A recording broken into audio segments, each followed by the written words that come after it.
আপনি যদি প্রথমে শুরু করেন তাহলে আপনার জন্য সমস্যা হবে, কারণ সিএসএস কোর্সের আগে আপনার যেটা জানা দরকার সেটা হলো এইচটিএমএল, এবং কারণ আপনি একটা ওয়েবসাইটের স্ট্রাকচার কীভাবে তৈরি করতে হয় এটা আপনার জানাটা বেশি ইম্পর্টেন্ট। যদি আপনি হালকা ধারণা থেকে থাকে তাহলে এই কোর্সটা আপনি দেখতে পারবেন, সমস্যা নেই। বাট আমি আপনাদেরকে হাইলি রিকমেন্ড করব যে এইচটিএমএল স্ট্রাকচার তৈরি করার মোটামুটি একটা ভালো বেসিক নলেজ নিয়ে তারপরে আপনি এটা শুরু করা বেটার। তো সেক্ষেত্রে যদি আপনি এইচটিএমএল এর কোর্স আপনি না পেয়ে থাকেন, সেক্ষেত্রে আমাদের ইউটিউব চ্যানেলে এখানে যদি নিচের দিকে যান তাহলে দেখতে পারবেন যে এইচটিএমএল কোর্সের আন্ডারে এইচটিএমএল এসেনশিয়াল ট্রেনিং, এখানে যেটা করা হয়েছে এইচটিএমএল 5 এর উপর বেস করে এসেনশিয়াল ট্রেনিং যেটা দেয়া হয়েছে, এর ভিতরে সব বেসিক যে এইচটিএমএল এর এলিমেন্টগুলো আছে এইগুলো নিয়ে আপনাদেরকে ধারণা দেওয়া হয়েছে। যদি কেউ নতুন ওয়েব ডিজাইনাররা যারা কাজ শুরু করবে তাদের জন্য এটা অনেক হেল্পফুল। এই কোর্সটা যদি দেখে তাহলে এইচটিএমএলটা অনেক ক্লিয়ার হয়ে যাবে। এরপর আমি আপনাদেরকে বলবো যে অবশ্যই এই কোর্সে মুভ করার জন্য এটা হলো সিএসএস এর এসেনশিয়াল ট্রেনিং।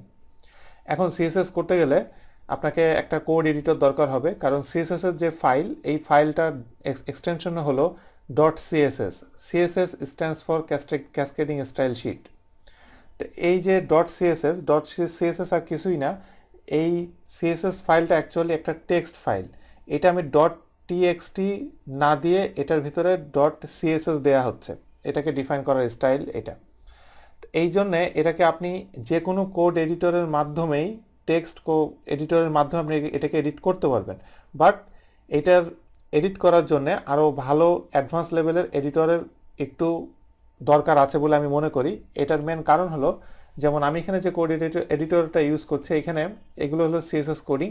এখানে দেখা যাচ্ছে যে বিভিন্ন টাইপের যে এলিমেন্টগুলো দেখতে পাচ্ছেন এইগুলোর জন্য বিভিন্ন রকম কালার, এবং এটার যে এখানে এক একটা রো ওয়াইজ এখানে যে সুন্দর মতো করে এখানে কলাম ওয়াইজ এখানে স্টেপ বাই স্টেপ লেখাগুলো এসেছে, এবং এটার ভিতরে যদি কোনো সিনট্যাক্স এরর হয় সেটা সে আপনাকে সরাসরি ধরিয়ে দিবে। এরপরে বাম দিকে লাইন নাম্বার এখানে দেখতে পাচ্ছেন, এবং এছাড়া অনেক ধরনের ফ্যাসিলিটি এই যে আমি কোড এডিটরটা ইউজ করছি এটার ভিতরে আছে। তো অবশ্যই আপনি যখন যে কোনো কোড এডিটরই আপনি ইউজ করতে পারেন, বাট একটু অ্যাডভান্স লেভেলের কোড এডিটর ইউজ করা বেটার, কারণ অ্যাটলিস্ট ওইগুলোতে এই ধরনের সাপোর্ট থাকাটা অনেক বেশি, যেগুলো আমি মাত্র আপনাকে বললাম। তো কোড এডিটর ইউজ করার ক্ষেত্রে এখানে যদি দেখেন, এখানে এই লিঙ্কটাতে আপনারা যাবেন, এই লিঙ্কে যদি যান তাহলে এখানে একটা কম্প্যারিজন আপনারা পাবেন। এখানে আজ পর্যন্ত অনেক কোড এডিটর বেরোচ্ছে, এখানে বিশাল লং একটা লিস্ট দেখতে পাচ্ছেন। তবে এখানে আমি আপনাদেরকে বলবো, যেহেতু আপনি একদম নতুন, সেহেতু কয়েকটা পপুলার কোড এডিটর আপনি ট্রায়াল ভার্সন হোক, ফুল ভার্সন হোক, বা ফ্রি যেগুলো সেগুলো ফুল ভার্সন পাবেন। এইগুলো ডাউনলোড করে এইগুলো দিয়ে কাজ করে দেখেন, তাহলে আপনি বুঝতে পারবেন কোনটা দিয়ে আপনি অ্যাকচুয়ালি ভালো কাজ করতে পারবেন। যেমন এখানে যদি উপর দিক থেকে আসি, কফি কাপ এইচটিএমএল এডিটর, যেটা এটা খুবই ভালো একটা এডিটর। এরপরে ড্রিম ওয়েভার খুবই ফ্যান্টাস্টিক একটা এডিটর, এবং এটার ভিতরে বিল্টিং অনেক অপশন দেওয়া, যার কারণে কাজ করতে অনেক বেশি সুবিধা। এরপরে এটার পরে নিচের দিকে মাইক্রোসফট এক্সপ্রেশন ওয়েব, এটা একটা fantastic web editor, code editor. এবং এরপরে এটা নিচের দিকে আছে আরও একটা যে মাইক্রোসফট ভিজুয়াল ওয়েব ডেভেলপার। এরকম বেশ অনেকগুলা এখানে পাবেন। এবং উপরে যে আপটানা দেখতে পাচ্ছেন, আপটানাটা ফ্রি, এবং আমার দেখা মতে যতগুলা ফ্রি এখানে আছে তার ভিতরে একটা পপুলার একটা ফ্রি কোড এডিটর হলো আপটানা। তো যদি আপনি কোনো ফ্রি কোড এডিটর ইউজ করতে চান, আপটানা অনেক ফ্যান্টাস্টিক। অথবা এখানে যদি কোডা ইউজ করেন, যদিও কোডা এখানে ফ্রি না, আরেকটা আছে যে মাইক্রোসফট এক্সপ্রেশন ওয়েব, এটা মাইক্রোসফট বের করেছে এবং এটা ফ্রি, এবং এটার অনেক স্ট্রং সাপোর্ট আছে সিএসএস এর বা আদার্স অন্যান্য ল্যাঙ্গুয়েজের।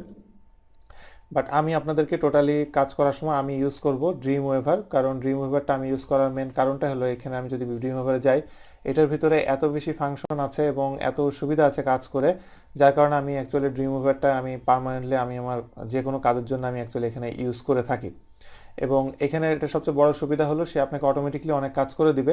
যদিও এটা যেহেতু সিএসএস এর এসেনশিয়াল ট্রেনিং, আমি এটার ভিতরে অটোমেটিকলি কাজ করে দিবে সেটাকে আমি একটু স্কিপ করব, আমি ম্যানুয়ালি সব কিছু কোডিং করব, কারণ আপনাকে বেসিক জিনিসটা আপনাকে জানতে হবে।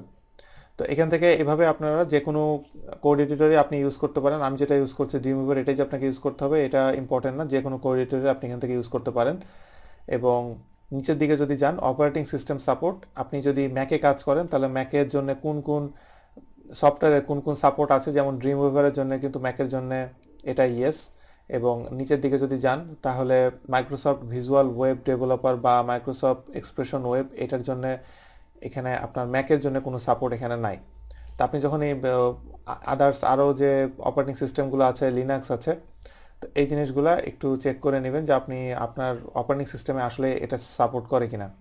এরপরে নিচে আছে এডিটর ফিচার। এডিটর ফিচারের ভিতরে যেসব কোড এডিটরগুলো আছে এটা সাপোর্ট কতটা স্ট্রং। যেমন আপনি যদি দেখেন এখানে ড্রিমউইভার দেখলে যে দেখবেন যে ড্রিমউইভারের সব রকম সাপোর্ট এখানে আছে। এবং আরেকটা যে মাইক্রোসফট এক্সপ্রেশন ওয়েব এটারও অলমোস্ট সবই আছে, শুধু লাস্টের এটা দেখা যাচ্ছে যেটা নাই।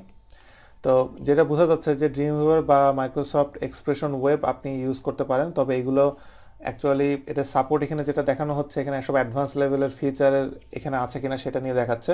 বাট আপনি একটা মোটামুটি বেসিক যদি কোড এডিটর দিয়ে শুরু করতে চান আপনারা অনেক বেটার ইউজ করা। তো আপনি যে কোনো ওয়েব এডিটরে আপনি ইউজ করতে পারবেন। এই পেজটা ভালো করে দেখবেন এবং এখানে থেকে দেখলে আপনার জন্য অনেক সুবিধা হবে আপনার চুজ করতে যে আপনি কোনটা অ্যাকচুয়ালি ইউজ করবেন। এরপরে নেক্সট আছে ওয়েব টেকনোলজি, এরকম অনেক অপশন আছে, এটা ফুল ডিটেল সব ইনফরমেশন আছে এবং কোন এডিটরে কোনটা এইচটিএমএল কত সাপোর্ট করে সেই সব জিনিসগুলা এখানে এই চার্ট থেকে আপনি এটা থেকে পাবেন।